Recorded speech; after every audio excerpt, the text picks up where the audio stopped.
El tema de hoy son las celdas electroquímicas. Las celdas electroquímicas se clasifican en dos tipos: las celdas electrolíticas y las celdas galvánicas. Las celdas electrolíticas son aquellas en las cuales interviene una fuente de energía eléctrica externa que produce una reacción química no espontánea.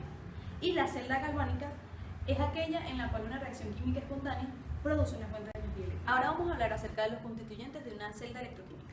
Una celda electroquímica está constituida por cátodo, ánodo y puente salino.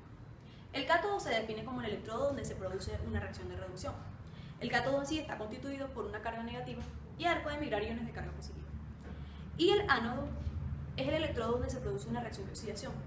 El ánodo está constituido por una carga positiva y a él migran iones de carga negativa. El puente salino es aquel que se ubica entre las dos semiceldas. Está constituido por una solución electrolítica, que es la que permite dentro de sí el paso de iones, evitando la mezcla de la sustancia. Y por último, la notación de una celda. La celda se denota de la siguiente manera.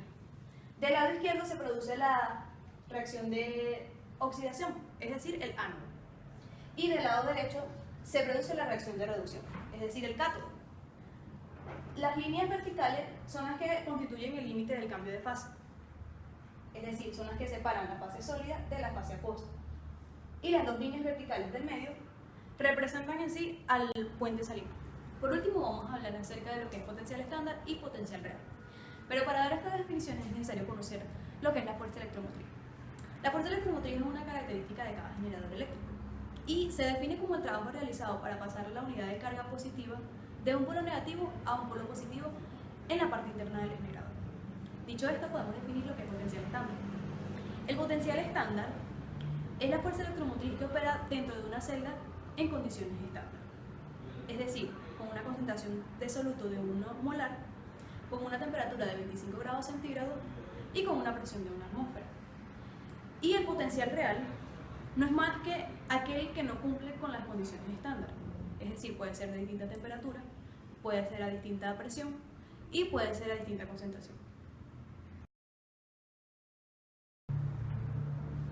A continuación consideremos el siguiente ejercicio, el cual nos pide analizar la siguiente celda, que está compuesta por electrodos de cobre y plata.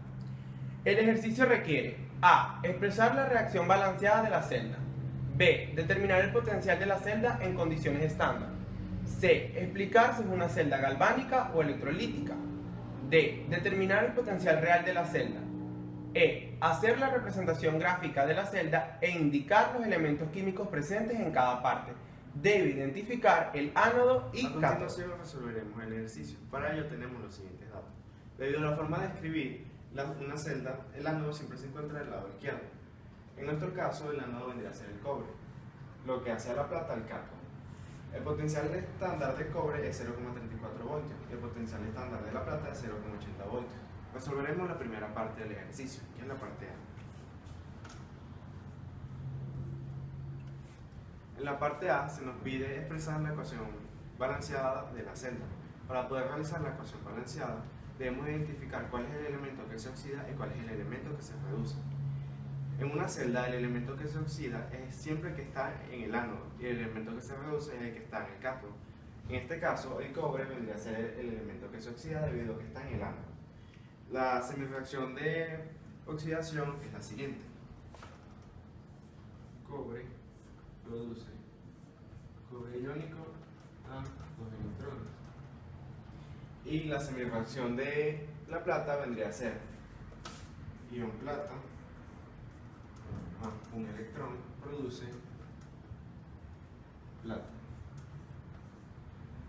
Debido a que hay 2 electrones en la semireacción de oxidación, debemos igualar la cantidad de electrones en la semireacción de reducción para poder eliminarlos en la ecuación general.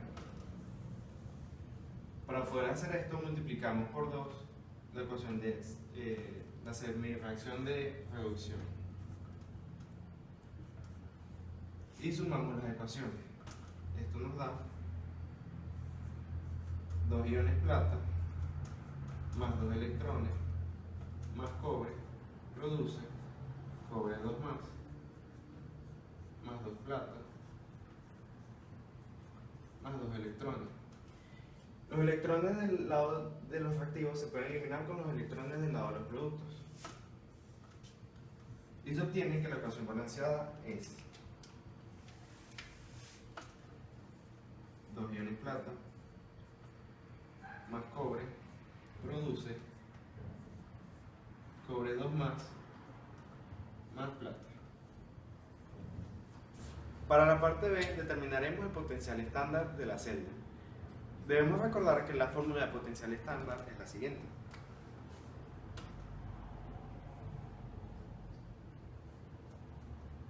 Potencial estándar de la celda va a ser igual al potencial estándar del cátodo menos el potencial estándar del ánodo.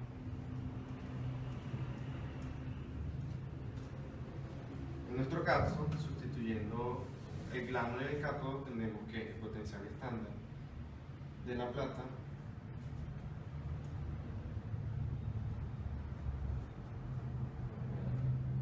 menos el potencial estándar del cobre. Sustituyendo sus valores, tenemos que 0,80 voltios menos 0,34 voltios van a ser igual a 0,46 voltios. Por lo tanto, el potencial estándar de la celda es igual a 0,46 voltios. Para resolver la parte C del ejercicio debemos resolver primero la parte D. En la parte D nos piden determinar el potencial real de la celda. Se debe determinar el potencial real de la celda debido a que la celda que se está estudiando no presenta condiciones estándar. ¿Por qué? Porque las concentraciones tanto del cobre como de la plata son diferentes aún. La ecuación del potencial real de la celda está dada por potencial de la celda es igual al potencial estándar de la celda menos 0,0257 sobre n por el logaritmo natural de Q, donde n vendría a ser el número de electrones transferidos en la celda. Este número de electrones transferidos lo calculamos cuando realizamos la ecuación balanceada de la celda. Este número de electrones es igual a 2. Y Q vendría a ser el coeficiente de reacción. Este coeficiente de reacción está representado por la concentración de los productos sobre la concentración de los reactivos, elevado a su coeficiente estequiométrico.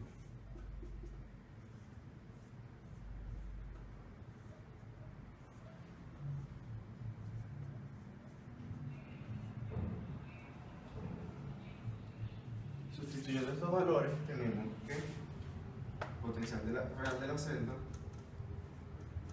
es igual a 0,46 voltios.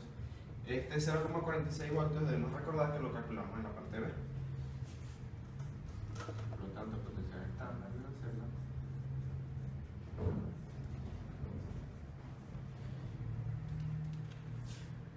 menos 0,0257 sobre 2 por el logaritmo natural de 0,1 sobre 0,01 al cuadrado. Esto nos da como resultado el potencial real de la celda es igual a 0,37 voltios. Al calcular el potencial real de la celda debemos observar el signo que tiene este potencial. En nuestro caso, el signo es positivo, lo que significa que la reacción es espontánea. Dado que una celda galvánica es la que no necesita una fuente de energía externa a esta para poder llevar a cabo la reacción, es decir, su reacción espontánea, podemos decir que la celda estudiada en este caso es una celda galvánica. En este dibujo está representado el diagrama de la celda. En él observamos los dos electrodos que son el ánodo de cobre y el cátodo de plata, que están conectados a un voltímetro, el cual mide el potencial real de la celda. Estos electrodos están sumergidos en soluciones que contienen los elementos que representan cada electrodo. Por ejemplo, en el ánodo de cobre la solución que tenemos es una solución que contiene iones de cobre, y en el cátodo de plata la solución que tenemos contiene los iones de plata. Además, podemos observar el puente salino. Este puente contiene una solución electrolítica de cloruro de potasio. En él los iones de cobre y los iones de plata, además de los iones que constituyen las soluciones, se mueven sin mezclarse las soluciones, permitiendo así la transferencia de electrones y que el circuito se complete.